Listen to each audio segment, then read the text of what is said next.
However, instead of ending his life, he was reincarnated 10 years in the past as the useless prince of the enemy empire. Aware of his new mission, he decided to overthrow the unjust regime and return freedom to the people. With new strength and knowledge from his previous life, Baron began his arduous journey to fight against the Kiri's empire. The story begins with a scene of devastation, bodies lying scattered on the ground, just like hell, if hell truly existed. Baron was panting heavily. His entire face was covered in blood. Baron opened his eyes wide in shock, so this is the place.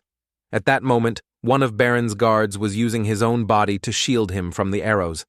That was Kiri, with fresh blood at the corner of his mouth. He uttered each word with difficulty. "Your Majesty, Baron." He had no strength left and collapsed onto Baron's shoulder. Baron called out in panic, "Kiri." Kiri whispered, "I did my best." His voice was filled with exhaustion. "But I had to at least do this. To repay you." Baron tried to raise his voice. "Kiri," he reassured him. "It's okay, Kiri." But Kiri placed the sword in his hand. "Please, raise your sword." Before Baron could finish his sentence, Kiri lost all strength and slipped off Baron's shoulder, collapsing to the ground. "Don't stop." Baron clenched his teeth in pain. "No, Kiri." He lifted the sword in his hand with great effort. Finally, Baron burst into a rage. He screamed in fury, the sound so powerful it shook everything nearby. "Kiss, a nation formed by humans and dragons. Kiss demanded the treasure of my homeland Cydia." Moments later, Baron slashed a Kiri's soldier with a single strike. Another one was also stabbed straight in the neck by his sword, spewing out a mouthful of fresh blood. Baron ruthlessly slaughtered the enemies, and we had rejected that demand. At that moment, a mage from the enemy forces cast a magic circle, unleashing a surge of blue energy.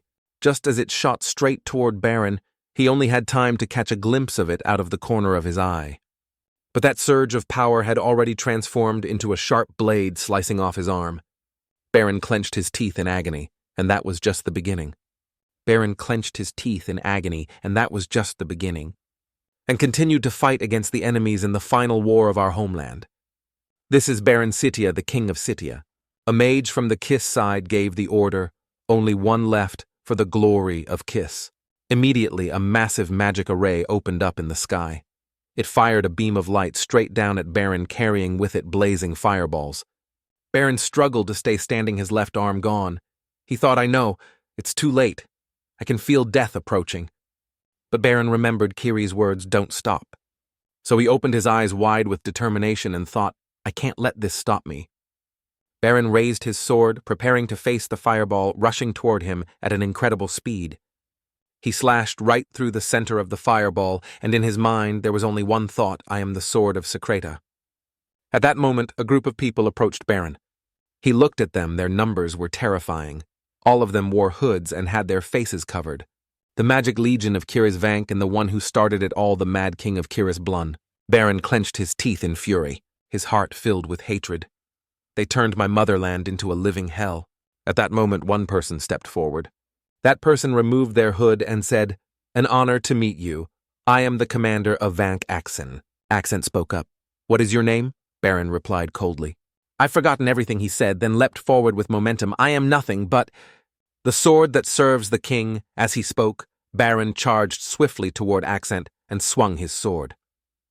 But Accent showed no fear. Instead, he smiled with excitement. He raised his hand using magic to conjure shards of binding ice. "I will remember you well." "The king of Cydia Accent," he said, while controlling the shards of ice to pierce into Baron, sending him falling backward. Baron was struck down, yet his hand still reached out, desperate to keep fighting. His face twisted in pain, tears began to fall. In that moment, I saw it. My entire life, the collapse of my beloved motherland. And the moment all light disappeared. In a sunlit room, a voice called out, "You must wake up now, Prince." Yan gently rang the small bell in her hand. "Did you sleep well, my lord?" He slowly sat up without saying a word, while Yan continued urging, "You must hurry. Prince Blanche has already gone ahead." He quickly grabbed the blanket tightly and exclaimed, "What, Blanche?" He touched his hand in confusion. "My hand. It was cut off." Hearing that, Yan turned pale. "What, your highness? Why would you say something so horrible?" The maidservants in the room exchanged uneasy glances, whispering to each other. His hand was cut off. Was he having a nightmare? Suddenly, Sen covered his face and screamed, "Ah!" Yan was startled. "Your Highness, are you all right?" Karan, with the soul of Baron reincarnated within, was struggling inside, torn over the name that belonged to the one he hated most. Karen, with the soul of Baron reincarnated within, was struggling inside, torn over the name that belonged to the one he hated most. He spoke up and asked Yan, "Who am I?" Yan looked confused. What do you mean?" But you still answered him as Kalian Rangkis, the third prince of Kiris Karan. After hearing that, he was stunned and inwardly sighed that this was a terrible nightmare. In his mind, he tried to remember that person. Then he looked at Yan, who was watching him worriedly.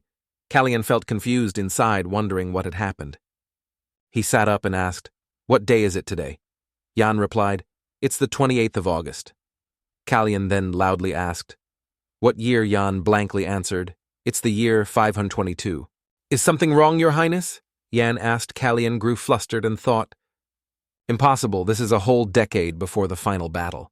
The war broke out, originating from the timeline axis. A unique and mysterious artifact with the power to reverse time suddenly appeared in the Sitya Palace. The news spread quickly, and the ruler of the entire continent, Kiss, gradually began to crave the timeline axis. At that time, the leaders of Shriya had a heated argument. "What do you mean Kiris ordered them to take control of the timeline axis?" "That's absurd. Kiris is indeed powerful, but the timeline axis clearly belongs to us. No matter what, we absolutely cannot hand over such a dangerous artifact to a rival nation." Our side immediately rejected Kiris's proposal, and then they waged war on us, as if they had been waiting for this excuse all along. And while the outside was a bloody battlefield, she cried while holding Baron's hand, "Baron, don't!" He was in pain. Everyone who went to the battlefield had already died. Akin gripped Baron's hand tightly. "I can't lose you too." But Baron didn't listen. He remembered that moment, that day. He was too late. "He must have witnessed my death with his own eyes," Akin screamed in agony. "No, Baron, Baron." At that moment he regretted it and shouted, "If only I could go back to the time before that terrifying artifact appeared." Suddenly Baron realized something. Wait a minute.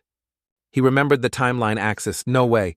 C hurriedly threw off the blanket and got out of bed. Yan was surprised. "Your Highness, where are you going?" C reached out to open the window, thinking to himself, "Could it be? Is it possible that I've already used the timeline axis to reverse time?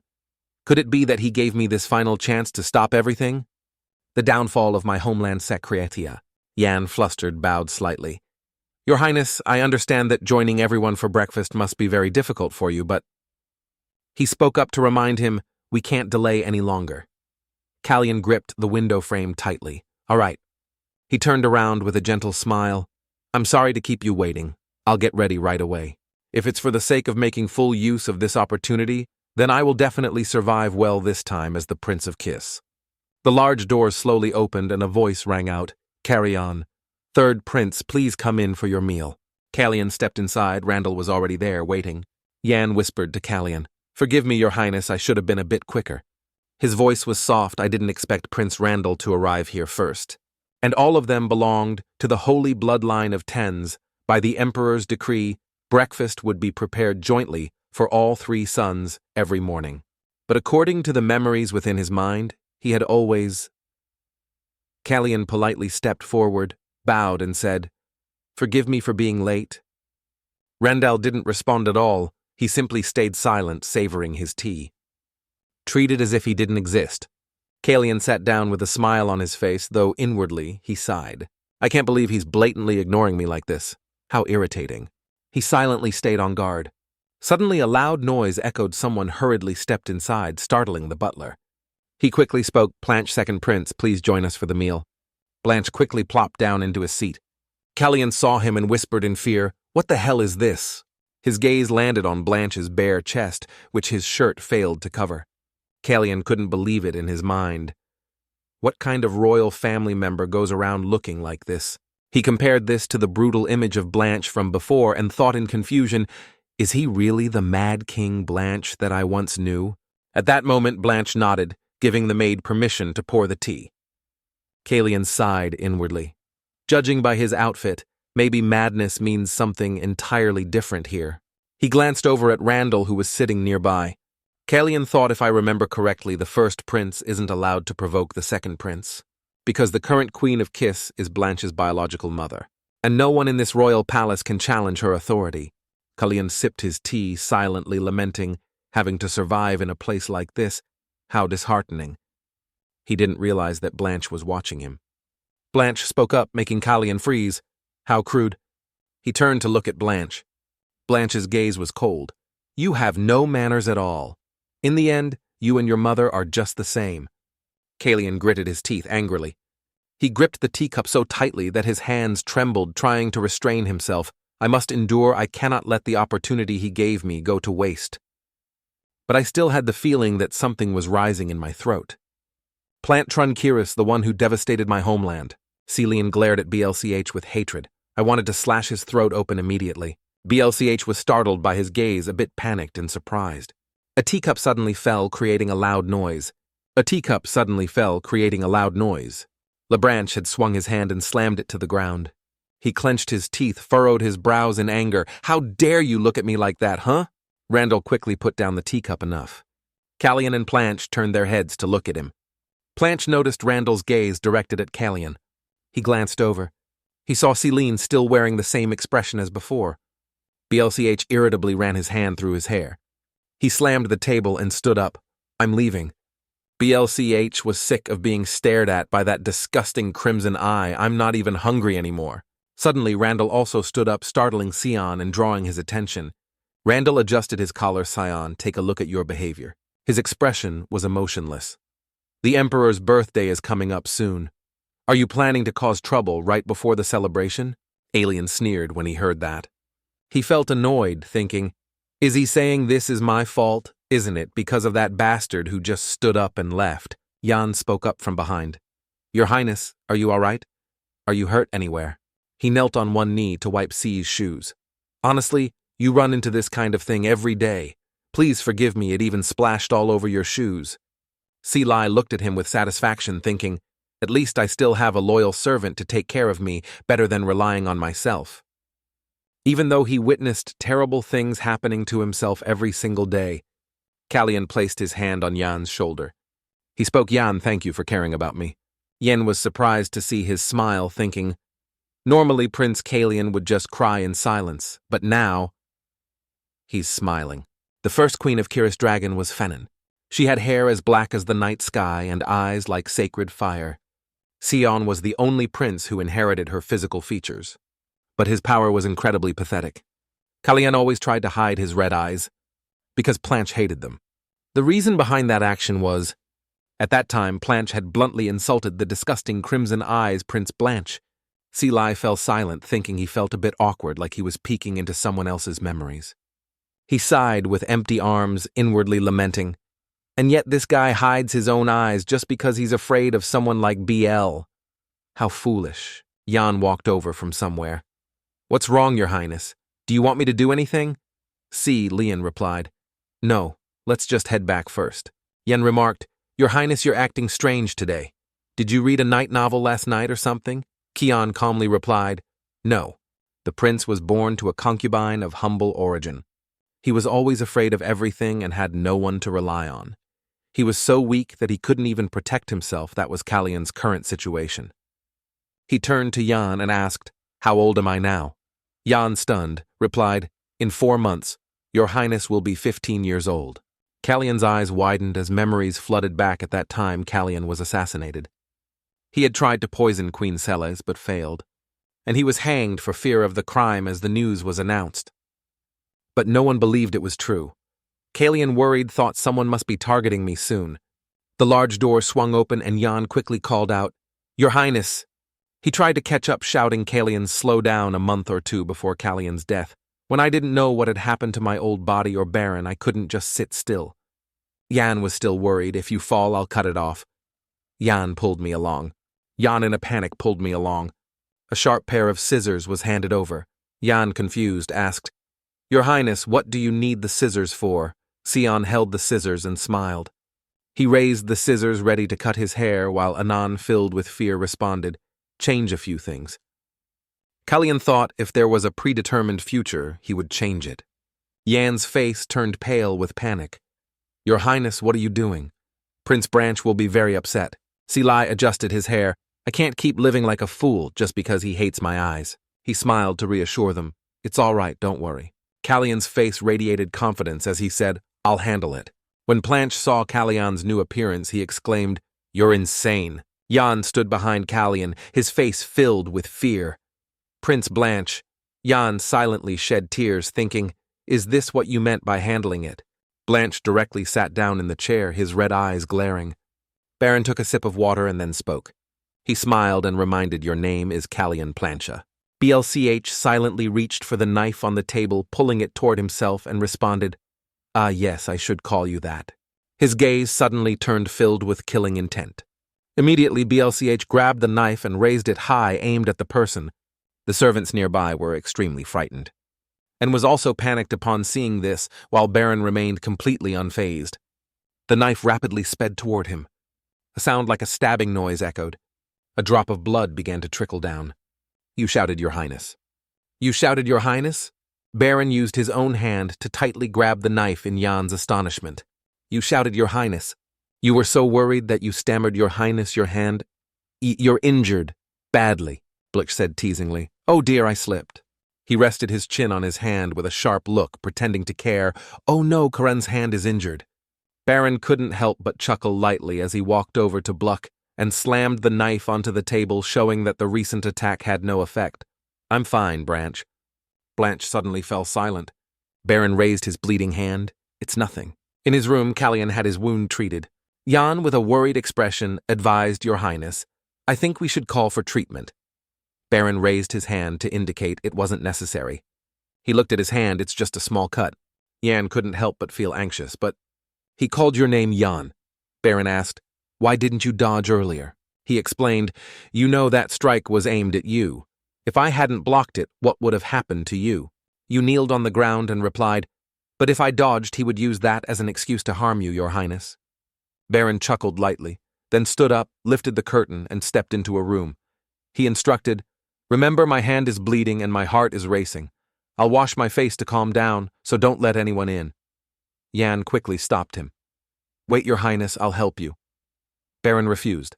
I can do it myself, and don't call Sister Lu here.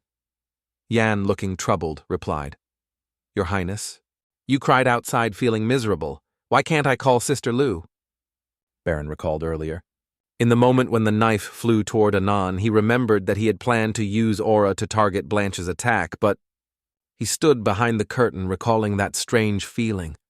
Suddenly his heart ached. A thought flashed in his mind, I should recreate that situation. He began to focus his energy to assess Kalyan's condition. The surrounding energy enveloped Kalyan's body. Suddenly Baron struck his chest sharply. What is this? He felt something very strange within Salon's body. He could sense that Xian's heart was surrounded by magical circles, 3 mana rings near the heart. He suddenly realized, Kalyan, you're a mage, aren't you? A few days later, the scene shifted. Aaron in Kian's body was sitting on the chair, looking around awkwardly. Yan, standing beside him, spoke.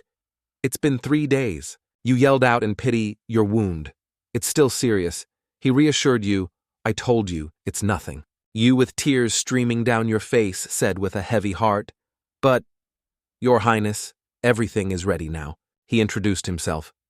It's a pleasure to meet you. Your Highness, I am the tailor. Suddenly he dropped the measuring tape from his hand. It fell to the ground, and his face went blank. Baron stood up and asked, What's wrong? He sweat profusely and bowed his head. I'm sorry, I didn't mean to. But Freya interrupted Seike. Seike, feeling awkward, said, Your Highness, I truly apologize. He sighed silently, understanding that ever since cutting his hair he'd been receiving reactions like this. It turned out that Slake's reaction was because Kalyan, the one who had endured all the hardships for looking like his mother, whom he had never met, had begun to hate seeing his own face. He started destroying every mirror in the room. Baron waved his hand. It's fine. I know I look like Freya. Now come here and do what you need to do, he said calmly. Seike replied, Please, allow me to take your measurements, Your Highness. He looked at Karan's tiny arm and said with concern, You need to eat more, Your Highness. You're still too small. Satya looked into the mirror and muttered, "This really is worrisome." The Kiri's royal family is the descendant of dragons, and even more so the descendant of two heroes who sealed the demon god. Hara and Shan, Sanan bestowed the royal bloodline of the Kiri's family with healing powers and magical abilities. The blessing of Sanan. He looked at the bandaged arm and carefully said, "In other words, Kalyan's wound should have healed by now, but it hasn't healed at all." Srita felt a sharp pain in her chest, and every time she used mana, her heart would throb painfully. Baron was wondering, "Is there anyone who understands?" Manasaka proudly said, "I've prepared outfits that are perfect for the Emperor's birthday banquet." He suddenly realized, that's right, the birthday banquet. He realized the opportunity had come. In that case, he would go there. The great mage Ellen, I must meet him. In Baron's mind, he was one of the 3 or 4 people who were the legendary 7 archmages. And he was the idol of all mages in the past. Ellen Manin had been invited to the king's birthday banquet and was visiting Kiris. He suddenly realized, that's right, the birthday banquet. He realized the opportunity had come. In that case, he would go there. The great mage Ellen, I must meet him. In Baron's mind, he was one of the 3 or 4 people who were the legendary 7 archmages. And he was the idol of all mages in the past. Ellen Manin had been invited to the king's birthday banquet and was visiting Kiris. He recalled a few events and stories about a mistake that led to him being turned away at the door. It had reached the neighboring kingdom, Scythia. Ellen Manin, the one who could not attend the festivals. He had become the unapproachable mage. 10 years later, he was the only one on the continent capable of such feats. Baron crossed his legs and propped his hand deep in thought. When it came to knowledge of mana, no one could surpass him. He would be able to help with the issue regarding his body. He turned his head to look out the window. He wasn't sure what the mistake was, but Kiris had never treated mages poorly. He wasn't sure if Ellen would agree to his request. Below Pen was striding forward, the reason why tens of thousands of guards refused to join the Kiri's kingdom. He observed the sword at Pen's side, recognizing the influence from Blanche's maternal family, the Bren family. Baron quietly calculated that even though he could control the strength of Bren, he still needed the power of the mages. If I can bring Ellen to my side, I could prevent the war that Blanche is about to ignite. He stood up thinking before that. Baron looked at everyone gathered around the table chatting enthusiastically. Aren't these ribbons too small? I prefer ribbons as big as the sample here, he said, his eyes sparkling with pride. We should add more, right? He sighed, thinking to himself, I need to deal with this first. He looked serious. No ribbons, no lace. They're useless. Everyone was surprised. What, you oppose it? He continued, if I wear that lace, do you think I'll be all right? What's wrong with those bells? What are you trying to do? Inside Karan's castle, Baron was calmly enjoying a hot cup of tea, savoring the beautiful morning. He took a sip, enjoying the tea, then sat back and thought. I'm slowly getting used to this life, he thought to himself. He looked at Karan's hand, thinking, my hand has fully healed now and Blanche is ignoring me. This is even more advantageous. Jan took the cup of tea from him and happily reported the day's schedule. In the morning, there's the riding lesson, and in the afternoon you have a dinner appointment with the Empress and the Marquis Bren. He sighed wearily. In the end, I'll have to meet him anyway. That's it. Jan felt confused. Your Highness, are you planning to train today as well? He replied, if you call it training, it's really just running around the lake next to the palace. Baron smiled brightly and assured, don't worry too much. What could possibly happen? In the vast training area, his legs moved with heavy steps as he ran. He stopped, panting heavily, drenched in sweat. Baron, clearly exhausted, asked, you must be out of breath too, right? He could only scream in his mind. I'm going to die. Marilyn asked worriedly. Are you all right, sir? She was the maid of Kalyan, the second daughter of the general in charge of defending the outskirts. She summed it up. The first day was 4.5 laps, the third day was 4 laps. Today, he was leaning his worn-out body against the tree trunk. She reported, Sir, you only managed to run 3 laps today. Baron was speechless. He silently pondered, am I really training, but my health is just deteriorating? Is something wrong? She suggested, if it's too difficult, should we call the doctor? He declined. No, it's fine. His hand clenched tightly on his chest, silently fearing that if they called the doctor, his mana pulse would be revealed immediately. even though Yan didn't know that Kalyan was a mage. But if I act carelessly, my life will be in danger. He pretended to appear healthy and said, "It's just that my health has weakened a bit. There's no need to call the doctor." Marilyn hesitated, but, "Your Highness?" He forced a smile while his body trembled from exhaustion. I said, "I'm fine, just wait a moment, I'll be okay soon." Suddenly, a loud shout echoed, "Don't turn away, stay right there." The loud voice of someone kept echoing, "Focus, direct your sword, strike properly, stay alert." The loud sound caught the attention of the two. The knights were training together. It seemed like the knights had already started their training. Pa Ben continuously shouted, "Don't dodge the sword like that. If this were a battlefield, you'd be dead by now." The training scene was incredibly serious, and the atmosphere was intense. "Don't hesitate. Keep going," he happily remembered. It was amazing back then. Marilyn reminded him from behind, "Your Highness, this is the training ground of the Pen Knights." He looked at her and replied, "Yeah, I know. I'm here just because I find it interesting." She was very surprised. "You who had no interest in swordsmanship before." He justified himself. "Now I find sword training interesting, that's all." She spoke up to remind him, "Your Highness, do you know what kind of place the Pen Knights are?" He confidently replied, "Of course I do. They are the Royal Knights," she corrected him. "Actually, they are the Knights of the Bren family who hold the power of the king within their control." Paben stepped forward, cutting across, "Enough. He told them to leave. If there's nothing else, then go. He found an excuse. The knights are getting distracted by your presence. And they can't train seriously because of it." Marilyn heard this and immediately shouted, "Show some respect. This is Prince Kalyan." He showed a fearful expression. "Is that so? You're Prince Kalyan?" he said, then laughed mockingly, I thought. He teased, "I thought you were just some random person. You're just some cowardly rat sneaking a peek, aren't you?" Kalyan could no longer hold back. He was so angry that he burst out laughing.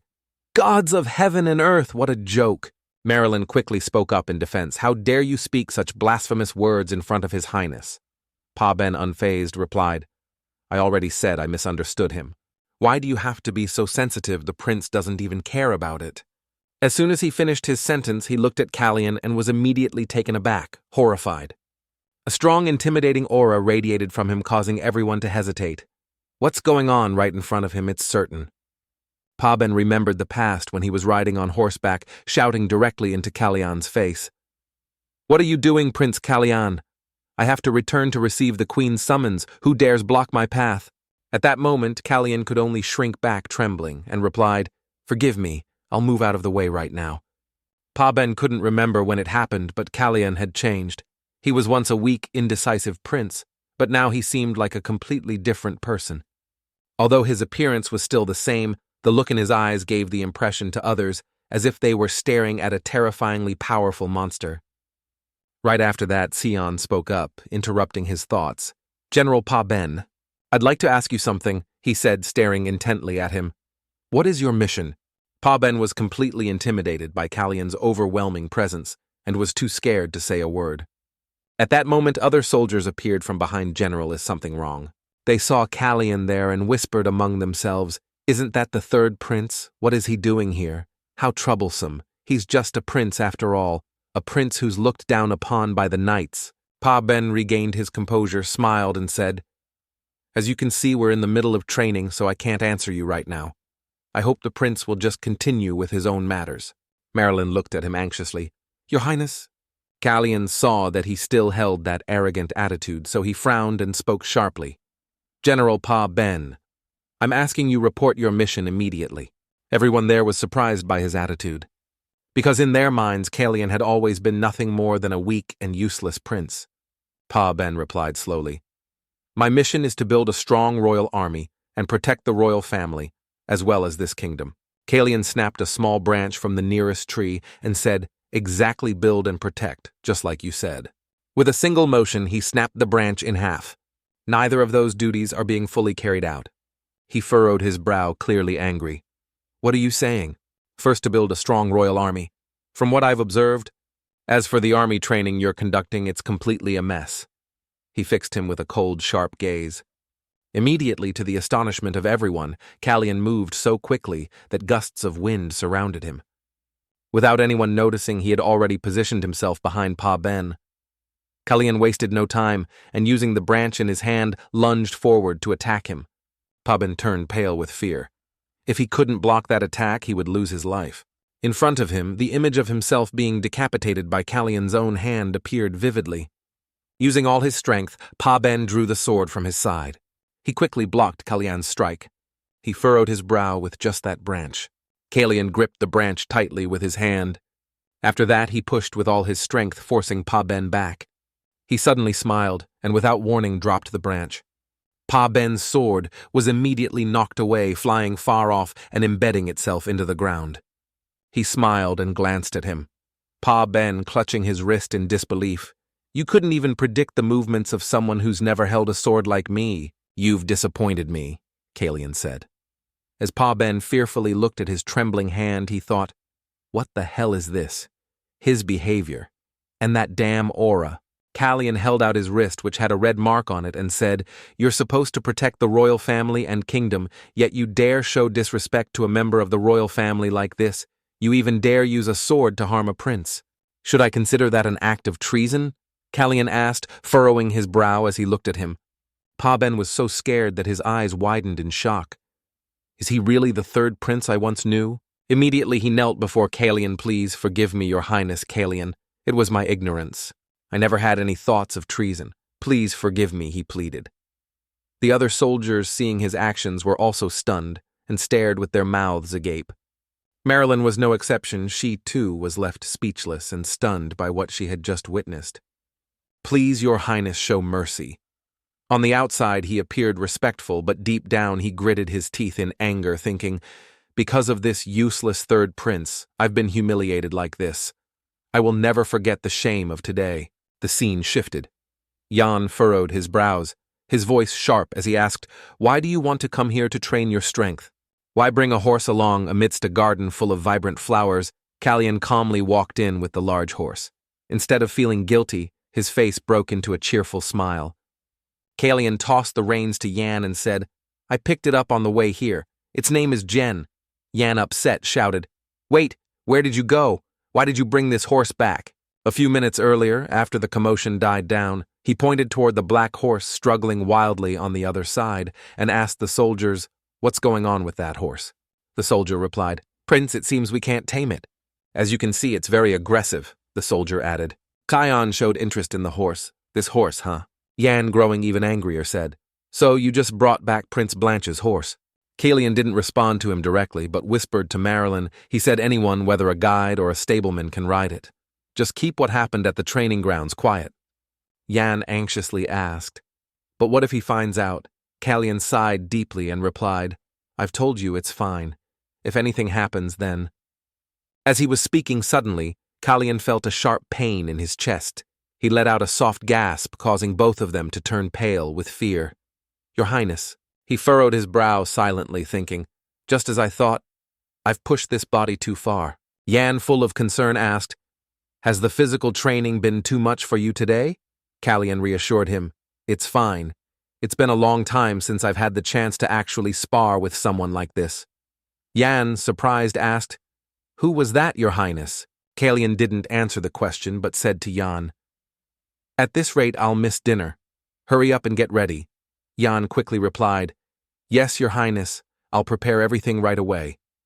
Then he asked, "What should we do with this horse, Your Highness? It won't bite right." Kalyan smiled and replied, "That I'm not so sure about." In the beautiful garden, the sunlight shone on the flowers, making them even more vibrant. There, two people were sitting. I understand now. So what did it say? Interesting indeed. I heard that the horse, even though it's a bit wild, is quite a challenge to tame. The man held a flower in his hand and crushed it mercilessly. Even if a person like him struggles, it won't change his origins. Just crushing it to death isn't fun at all, so let's try it this way, he said. Now let's see. Amidst his words, the petals slowly fell as if symbolizing the fate of someone. The scene shifted and Kalyan slightly curled his lips into a smile. Next to him were Branch and Randall. The three of them sat in silence, not saying a word.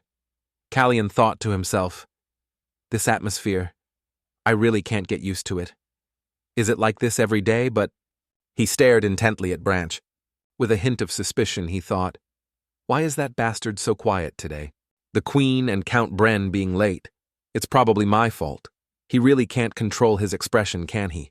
He's still so childish. At that moment, a series of footsteps echoed. Callian immediately recognized the scent. He smiled, clearly amused. Finally, she's here, he thought with a smile. The one who truly holds the power of this kingdom, Pren, the current Queen of Kiris. After the previous queen passed away from a sudden illness, Seals ascended to take her place. She had borrowed power from her family, the Bren family, and gained control over the Royal Knight's army. Most of the nobility supported the Bren family, so over time, Sealus's power grew stronger. And the prince who held no power at all, Callian, had become a laughingstock even to the common folk. Renom Bren, the second son of the Bren Marquis, a rather cunning-looking man, walked right behind her. He smiled and asked, "So shall we proceed with the agreement with Commander Pabin?" She replied coldly, "Yes. Make sure the contract is thoroughly prepared for him." Yes, I understand," he replied. She slowly sat down in her chair and then said, "And from now on, don't report trivial matters like this to me anymore. Really, do I have to pay attention to these petty matters?" Callian remained silent throughout, staring at her intently without saying a word. So the dining table was now nearly full with everyone present. Celis gently called his name Callian. "Seems like you've grown up a lot lately," she said, giving a smile that wasn't very friendly. Of course, he had already predicted this reaction. I knew this would happen, he thought. Sea Lion smiled and took the wine glass, saying, "I'm not that significantly matured yet. I'm sure that in the future I will become even more mature." Blanche and Randall, sitting next to him, heard these words. Both looked surprised. Only Celeste frowned, her face clearly showing displeasure. Right after that, Viscount Renan smiled brightly and said, "Of course, but regardless of how much you've grown, I almost didn't recognize you. Now you've finally shown your face. Seeing you like this makes me really happy. You should have cut your hair much earlier." He casually said those words as if he couldn't feel the tense atmosphere. "And since you're still in your growth phase, surely you'll—" Before he could finish his sentence, Sales slammed her fan onto the table. Brother Renan was clearly flustered, seeing that. I'm starving. Bring out the food already." Kian also found it quite amusing how the head of the Bren Merchant Guild could be this dim. Everything is exactly like the rumors, how interesting. Of course, his expressions couldn't escape Silas's eyes. She had been watching him from beginning to end. Then Sales whispered to her son Blanche. She asked her son, "You didn't tell me about it." He furrowed his brows and replied, "About what, mother?" She glared at him and said, "About the horse you brought, the one that doesn't listen." Blanche glanced at her, his expression slightly irritated, and replied, "It's just a horse, mother. It will be fine." Blanche glanced at her, a hint of annoyance in his eyes. He quickly turned his face away and let out a sneer. "If you had told me earlier, it would have been better," Celes said. Blanche nonchalantly replied, "You already knew." Seals immediately said, "You never told me. I know that it has escaped from your control." Celes immediately said, "You never told me. I know that it has escaped from your control." Hearing this, he suddenly froze, his entire face turning cold. Blanche threw the plate he was holding onto the table and said, "From the start, it was a useless horse," saying that he stood up, showing his intention to leave. "I'll go ahead." Blanche's series of actions made Celis furious. She gritted her teeth and muttered, "Blanche." 3 weeks later, during the annual birthday banquet of His Majesty, the people of the entire kingdom were filled with joy and excitement for the grand celebration. "Follow this way, they instructed. Since it is the king's birthday banquet, we must ensure there are no mistakes." At the square, people were walking back and forth in numbers too great to count. The atmosphere was filled with joy. "Look over there, that's the delegation of elves coming to congratulate. Those must all be gifts, right? The birthday party must be quite extravagant. The princes must be busy preparing too, right? I'm so excited to meet them soon." At the same time, inside the palace, Sion was being carefully measured for new clothes. "Wait!" he cried out and asked, "Your Highness, have you eaten—" But right after that, his face suddenly turned pale with an expression full of surprise. Your Highness, blood from Callian's nose suddenly started flowing continuously, staining both his hands and his clothes. Each drop of blood dripped down onto the floor one after another. Callian's nosebleed kept flowing, causing the servants to pale in fear. Yan saw this and quickly ran to the prince. "Quick, bring the bandages here," he said as he held his nose and reassured them. "It's fine, it's nothing." Callian smiled and reassured them. It's just that I haven't been sleeping well lately. See, there's no more bleeding. But Yan remained extremely worried. That's not the real issue. X-Teen cried and said, "Please forgive my rudeness, but this isn't the only issue. Your Highness, you've lost so much weight. Just 3 weeks ago you still had some flesh on your bones." Sion fell silent upon hearing that and didn't say anything. Then he gave a faint smile and said, "So what if I've lost a lot of weight? Maybe it's just because I've been overtraining lately." He thought to himself that despite training so hard, his stamina was only getting worse day by day. The pain whenever he used mana was still there. "My heart is definitely having problems." The man furrowed his brows and said, "Your Highness, you mustn't take this lightly. Have you seen a doctor yet?" Kalyan suddenly broke into a sweat, unsure how to deal with this. "It's not that bad. It's just a nosebleed." "Do I really have to see a doctor for this?" he thought, feeling extremely annoyed. "Why does this guy keep bringing up the royal physician? And of all times, why did I have to get a nosebleed in front of so many people?" Yetin still wouldn't let it go, continuing, "It's not just a nosebleed." Kion could only give a wry smile and say, "I'm really fine. Why can't everyone just let this go?" Just then Yan jumped in and said reproachfully, "I knew it. It's because you were picking your nose again yesterday. You also find it hard to admit that personal preference to others." He continued speaking at length. "As I said, Prince Kalyan maintains a very balanced diet and exercise routine. The nosebleed is just due to his personal hobby. There's no need to worry about it." Finally, Xion stopped pressing the issue, and since Yan had said so, it was settled. Since he understood the prince best, and thus Kalyan's dignity in front of the servants was completely lost. In contrast to Kalyan's expression of, "I don't want to live anymore," Yan smiled with great delight, even winking at him. Kalyan was completely shocked, his mouth agape. This brat.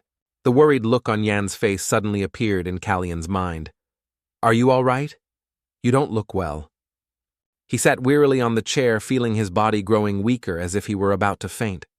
After a moment of understanding, he realized that the cause lay in his mana.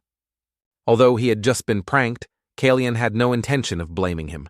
Was he really going to ruin his own image like this? Well, at least thanks to him, he wasn't being questioned anymore. This could be called a blessing in disguise. Then Zen gently said, "In that case, I'll adjust the attire as mentioned." He was a bit worried, but time was a bit tight. Yan smiled and said to him, "It's fine. The prince also has things to do, so he still has plenty of time until the event takes place." Seton heard this and happily grabbed the items to leave. "Well, that's great. If that's the case, I'll adjust the outfit for the afternoon event first," he said. After he left, Yan whispered softly into his ear. "Isn't it today, Your Highness?" Sion's face became serious as he gave a slight nod. He secretly thought, like this, my health condition will spread throughout the palace, so before that. Tonight, by all means, I must meet Ellen Manon. Scene transition. In the blink of an eye, it's the Emperor His Majesty's birthday. After everything was properly prepared, a royal palace butler came to inform Kalyan that due to urgent matters to resolve, Prince Lancheon could not come. Therefore, we will make up for it by meeting each person individually. He heard that and raised his eyebrows in surprise. There's not even time to meet together yet. He wants to meet each person individually. Wouldn't it be more convenient to meet everyone at once? With that doubt in mind, Kalyan slowly walked behind the butler. Soon they arrived at the Emperor's private room. Kalyan felt a bit nervous, mixed with worry he didn't expect to be met alone, which made him a little uneasy. "Please come in, Your Highness." His Majesty was already waiting. He stepped into the room. The King of Kiris. Roman Lun Kiris was sitting on the chair, intently reading the stack of papers in his hands. Karen respectfully greeted him and asked to be granted an audience with His Majesty. But there was no response for a long time. He was very surprised. Is he ignoring me? Although I don't know anything about the etiquette of kiss, this behavior is definitely very rude. He frowned and thought to himself. After a moment, the man finally said to him, "Sit down." Kalyan forced a smile without any hint of dishonesty and said, "Happy 38th birthday, Roman." The man coldly asked, How is it?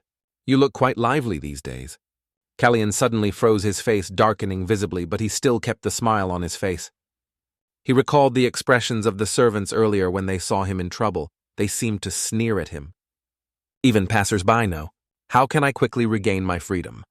Now I know the reason he wanted to meet each person individually, even though no one has time for it. If he met all three princes at once, he would have to focus on the conversation. Therefore, meeting each person individually is more effective, because spending time just listening to his son wish him a happy birthday would be a waste. The more I learn about this family, the more I realize it's a complete mess. A father who doesn't care about his children. The crown prince is just a careless, indifferent person. The second prince is an impolite person. Everyone quickly gathered in the palace hall to celebrate the emperor's birthday.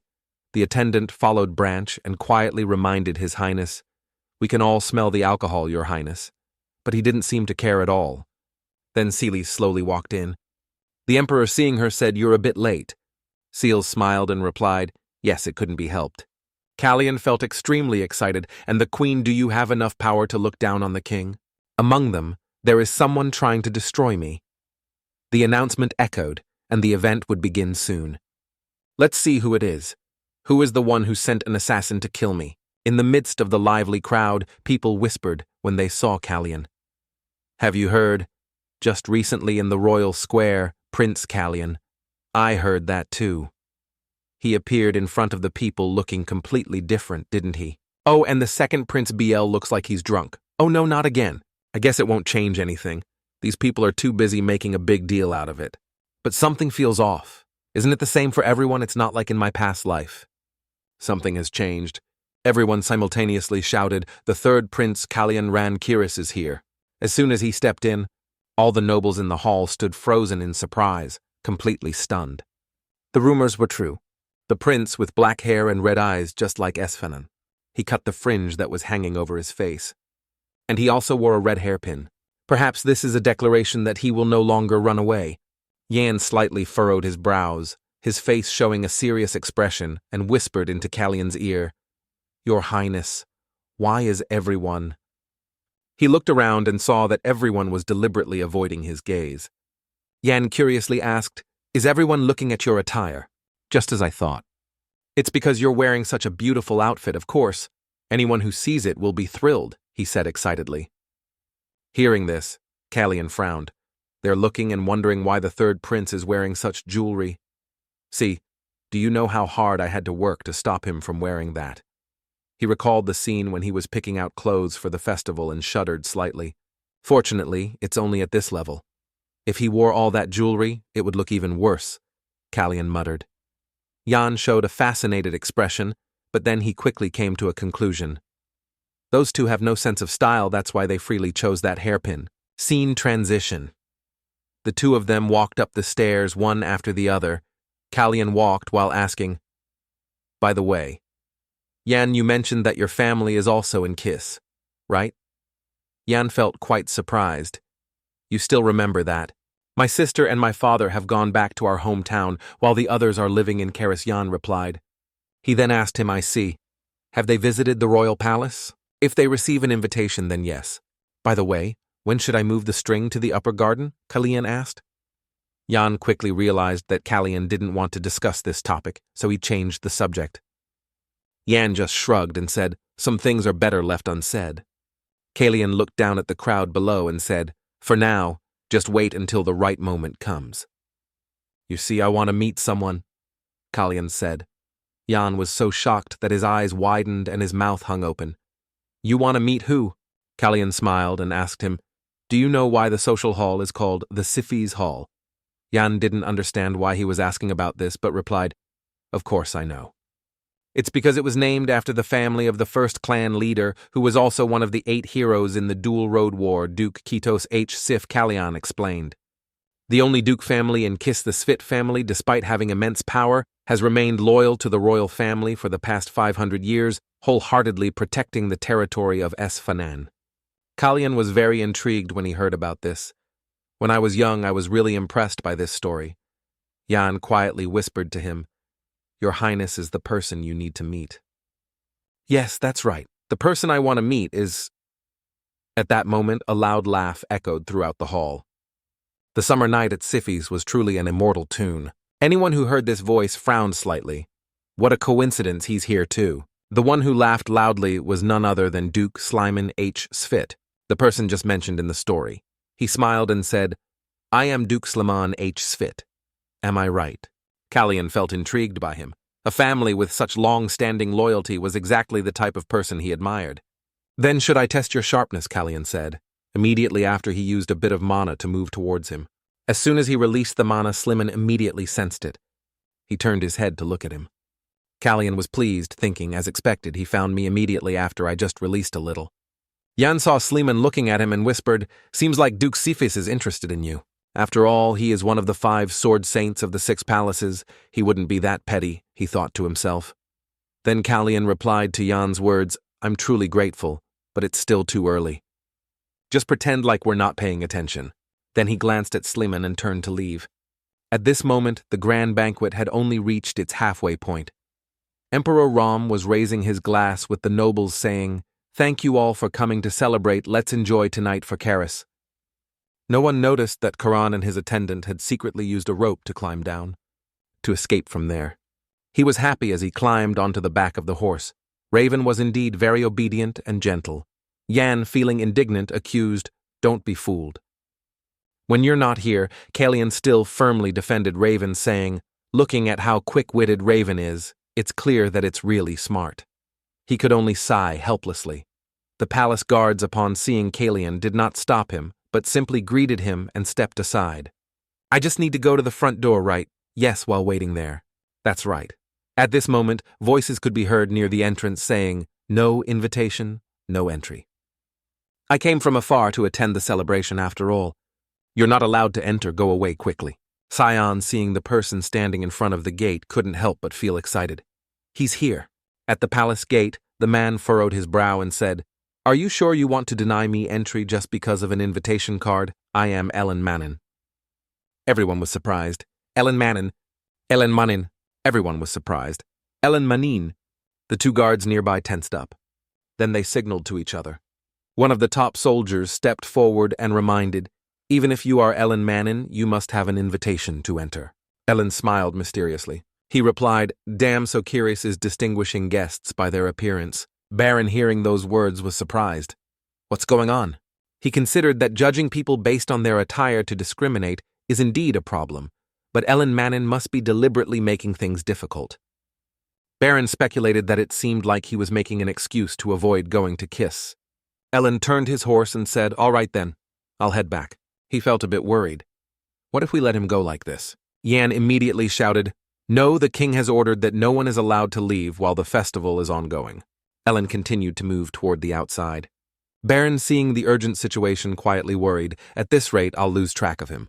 He suddenly spurred his horse and rode off, not forgetting to instruct his attendant, "Do whatever it takes to stop the soldiers." He rode on horseback, giving orders, "Go Raven."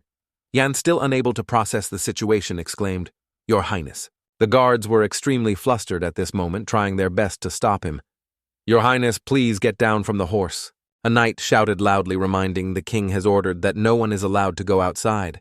Baron disregarded all attempts to stop him and rushed swiftly toward the outside of the palace, leaving the knight startled. Everyone shouted, "The prince has left the palace." Everyone shouted, "The prince has left the city." Everyone shouted, "Hurry, prepare the horses and chase after him." Jan felt awkward, thinking, "What should we do now?" He remembered Callian's instructions. Jan, do whatever it takes to stop the soldiers. Jan bit his lip, regaining his composure. "I am the attendant of Prince Callian. No matter what, I must protect His Highness. This is my duty." Jan shouted loudly, drawing the attention of the knights and guards. "Stop, stop right now." He signaled them to stop and said it was Duke Sif who allowed Prince Callian to go outside. Everyone was surprised. "Who are you to speak the Duke's name so casually?" He used his hand to remove the hair tie and with a clear voice declared, "I am Siron." Under the moonlight, a gentle breeze made his hair flutter. He was the eldest son of Duke Sif. The castle echoed with a hearty laugh. Siron slapped his thigh, laughing loudly without stopping.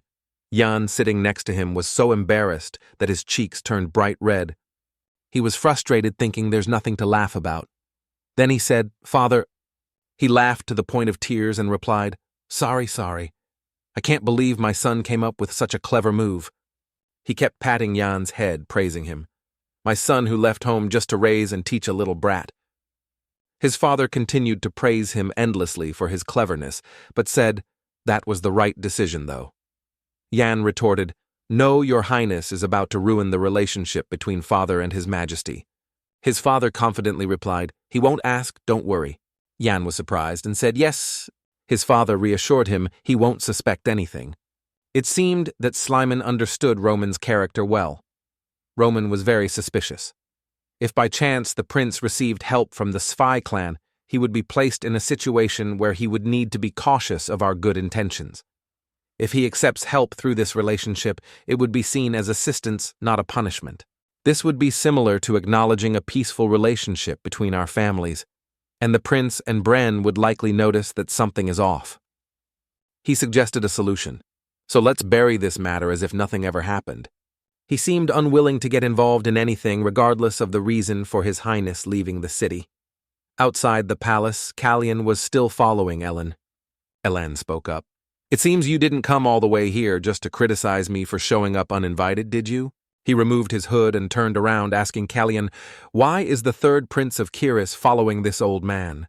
Baron quietly rejoiced upon hearing this, thinking, "If it reaches the 7th lightning ring, there's a chance for reverse aging. Perhaps I'm about to witness that ability with my own eyes." Baron casually asked, "It's late, are you still planning to head back?" Ellen explained, "Every time I try to open a closed door, another one is often placed too high."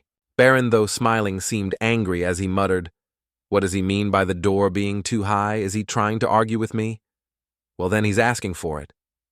Baron responded, "I say this because you keep focusing on a door that's already closed, while there's another door waiting for you. Where did you hide the invitation card?" Baron tried to think of a way to handle the situation, thinking I've been too focused on blocking the wind and forgot to wipe the dust off the doorframe. I didn't think the guards would make such a mistake just to prevent outsiders. Len was extremely surprised upon hearing this. He didn't apologize, but instead assessed me. Was it because of his straightforwardness, or was he just being rude? He gave a mischievous smile. He seemed like quite an interesting prince. He observed Callian and assessed that upon meeting him for the first time, the look in his eyes was not that of a 14-year-old. He suddenly realized something. After finishing his words, he suddenly called out, "Lower the phone." In Callian's confusion, he grabbed Callian's hand and said, "May I have a moment, Your Highness?" Callian flinched and asked, "What are you doing?" Around Callian's hand, there seemed to be a red energy surrounding it. Suddenly, he felt his heart ache tightening painfully. Baron noticed that Ellen's mana was flowing into Callian's body. It seemed that he had reached his limit as the flow of energy became stronger and stronger. Callian quickly shook Ellen's hand off the force of the energy, pushing him back. Baron deduced he must have already realized the condition of his own body. "You feel confused, but there will be another door opening." His gaze became sharp. "That's right, you are absolutely correct. From some point onward, we could no longer use mana Ellen silently analyzed. The problem wasn't about mana, he truly didn't understand that." Ellen looked at the hand tightly gripping the reins, wondering if the root cause of the problem lay elsewhere. At this moment, Ellen's face was full of murderous intent, clenching his fist tightly. A few things to know: Karan Kiris treated the mages very poorly despite them being descendants of dragons. The Grand Mage himself came to a family like this with the intention of teaching the people in that land that even great mages who don't know how to keep their composure will lose it. However, if my encounter, with the young prince standing in my way, could this encounter be fate? Ellen crossed his arms, wondering why he wanted to find me. Baron recounted, "The story is—" He suddenly stopped. "If I lie, he will know right away. You call Ellen Manon." He got off the horse and said, "Please respect me, I want to carry that name." He explained, "I believe that—" He seemed very determined, and soon my life would be in danger. Ellen knew quite a bit about Callian. It wasn't that he was unaware of the third prince's circumstances. Everyone hated the prince. Everyone was an enemy of the prince. As Ellen stepped down from his horse, he created a protective dome surrounding Karan and himself. He was slightly surprised. Silent magic. He cast magic without even chanting. I'm guessing he must be a 7th circle mage. Ellen wondered, "Is your target?" Ellen leaned against the horse and said, "Is it simply just to prevent that from happening?" His expression was serious. Was he someone trying to completely eliminate the root of the problem? Baron smiled and replied, For now, I'm just trying to stop it from happening. Ellen was quietly surprised. For now, Baron continued explaining, but I also want to thoroughly resolve the root of the problem. He expressed, to achieve what I want, even if I have to sit on the throne, I'm willing to do so. That's all. Ellen didn't expect that the throne for him was merely a means to an end. How could it be when he was just a prince with a body slowly dying away?